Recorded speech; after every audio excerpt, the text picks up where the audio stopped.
topic of my research is lactation or pumping amongst classroom teachers. I come to this research from a space of embodied knowledge. What you see on the left-hand side of the slide is a screenshot from an app I used when my child was first born called Nara Baby. It helped me keep track of different baby stuff like diaper changes, medications, and feeding sessions. On the right in blue is a graph of the data I collected from a single day of his feeding sessions when he was less than a month old. As you can see, I spent about 8 hours feeding him that day.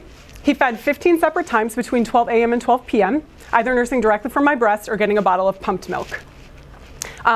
Because he ate so often, I wasn't really sleeping more than an hour or so at a time, so I would try to pump after each feeding session so that I could build up a store of milk that would enable my partner to give him a bottle every now and then. But pumping is a time-consuming process. You have to set up the pump parts, pump until you get a letdown, wash the parts, and then store the milk in sanitary bags. And depending on your supply, you may need to do this every 2 hours or more throughout the day. This experience led me to my current topic of research, which was driven by a simple question. What classroom teacher has time and space to do this? So I conducted a pilot study where I interviewed classroom teachers who had recently given birth to a child about their experiences with pumping once they returned to work in schools.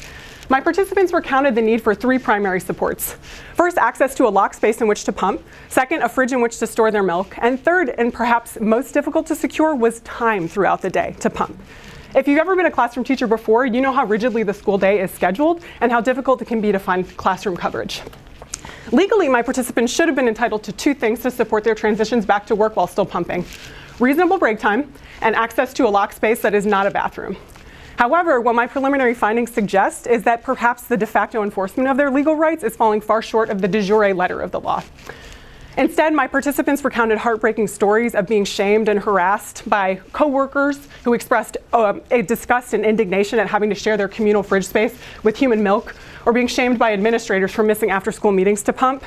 They were walked in on and interrupted in the middle of pumping sessions by students and coworkers because they couldn't find a private locked space.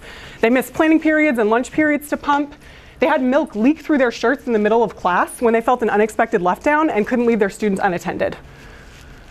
Clearly, supporting new parents who are teachers is a difficult process, but based on what I've found thus far, a critical first step is building awareness of this issue. So I encourage you out in the audience to spread the word to teachers you know. Thank you for listening.